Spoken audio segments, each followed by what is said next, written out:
দফায় দফায় হামলার ঘটনা ঘটে রবিবার বিলুনিয়া কৃষি দপ্তর সংলগ্ন এলাকায়। অপর ঘটনা ঘটে রেল স্টেশন এলাকায়। এই অতর্কিত হামলায় গোপাল ভৌমিক, দেবজিৎ দাস, বিশ্বজিৎ চক্রবর্তী আক্রান্ত হয়। আহতদেরকে বিলুনিয়া হাসপাতালে নিয়ে আসার পর গোপাল ভৌমিক ও দেবজিৎ দাসকে জিবি হাসপাতালে স্থানান্তরিত করা হয়। ভাঙচুর করা হয় টুটন দেবনাথের বাইক। জানা যায়, নির্বাচনী প্রচার শেষে বাড়িতে যাওয়ার পথে হঠাৎ আক্রমণ করে সিপিআইএম দলের আশ্রিত দুষ্কৃতিকারীরা। 20 থেকে 25 জনের দুষ্কৃতীরা দা, রড, লাঠি নিয়ে দফায় দফায় আক্রমণ সংগঠিত করে। এই আক্রমণে বিজেপি দলের 4 কার্যকর্তা আহত হয়। এই 4 জনের মধ্যে দেবজিৎ দাস ও গোপাল ভৌমিক গুরুতর আহত হয়।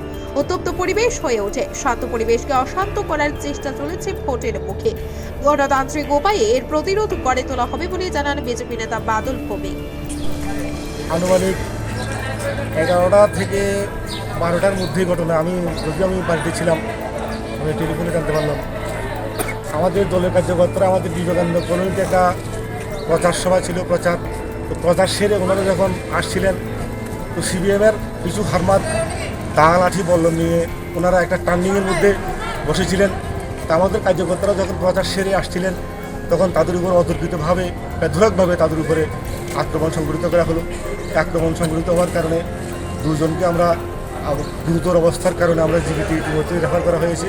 আর বাকি আরও একজন আছে, আরও 2 একজন নাকি ইতিমধ্যে আমরা এক্ষুনি আমাদের কাছে ফোন এসেছে, আরও 2 জন নাকি বিবেকানন্দ কোথাও আহত অবস্থায় আছেন। তো এই যে ঘটনাগুলি সারা বিলোনিয়া শহর থেকে বিভিন্ন জায়গা থেকে বাছাই করে কিছু 20 থেকে 25 জন সিপিএমের সন্ত্রাসী সারা বিলোনিয়া জুড়ে এবং বিলোনিয়া শহর উপখণ্ড জুড়ে এই ধরনের ঘটনাগুলি সংঘটিত করছে। বারবার আমরা আরক্ষা দপ্তরের কাছে, প্রশাসনের কাছে, নির্বাচন কমিশনের কাছে আমরা অভিযোগ দায়ের করেছি। আমরা জানিয়েছি যে তারা বারবার এই ধরনের ঘটনাগুলি সংঘটিত করছে। কলেজ কেয়ারের পর্বত 3টা ঘটনা ঘটেছে, সারা সময় বাড়ি ভাঙচুরের ঘটনা ঘটেছে, কলেজ কেয়ার বিসংযোগের ঘটনা ঘটেছে। এই সমস্ত ঘটনাগুলোতে এই হারমাত্রায় জড়িত। তো বারবার তাদের নামে প্রশাসনের কাছে আমরা দাবি জানিয়েছিলাম তাদেরকে আইনের আওতায় আনার জন্য। কিন্তু প্রশাসন আমরা বুঝতে পারছি না কোন কারণে প্রশাসন নির্বিকার রয়েছে। এই ধরনের অপরাধগুলি সংগঠিত করার জন্য তাদেরকে মদত দিচ্ছে, আমি বুঝতে পারছি না। আমি অবিলম্বে নির্বাচন কমিশন এবং আরক্ষা দপ্তরের পদস্থ আধিকারিকের কাছে আমি দাবি রাখব, শান্তিপূর্ণ এবং নিরপেক্ষ নির্বাচনের স্বার্থে পরিস্থিতিকে আপনারা নিয়ন্ত্রণে রাখুন। কারণ আজকের ঘটনার পর পরিস্থিতি যেদিকে মন নিয়েছে, বিলোনিয়াতে যে শান্ত পরিবেশ ছিল সেই শান্ত পরিবেশকে আজকে তারা অশান্ত করে দিয়েছে। এখন প্রত্যেকটা কার্যকর্তাকে বুঝিয়ে রাখা আমাদের পক্ষে দায়ী হয়ে দাঁড়িয়েছে। কারণ বারবার আমাদের উপর আক্রমণ সংঘটিত হচ্ছে। এই বিষয়গুলো দেখার জন্য আমি প্রশাসন থেকে শুরু করে নির্বাচন কমিশন সকল স্তরের নেতৃত্বের কাছে আমি দাবি জানাচ্ছি, যাতে তাদেরকে আইনের আওতায় এনে কঠোর থেকে কঠোরতম শাস্তি দেওয়া হয়।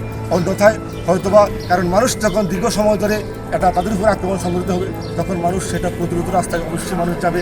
এবং সেই ক্ষেত্রে যদি আইনশৃঙ্খলার অবনতি ঘটে, এবং সেই আইনশৃঙ্খলা অবনতির জন্য এই প্রশাসন এবং নির্বাচন কমিশন দায়ী থাকবে। পরবর্তী সময়ে দোষীদের গ্রেফতারের দাবি জানিয়ে বিলুনিয়া থানাতে বিক্ষোভ দেখায় বিজেপি দলের যুব মোর্চার কার্যকর্তা ও কর্মীরা।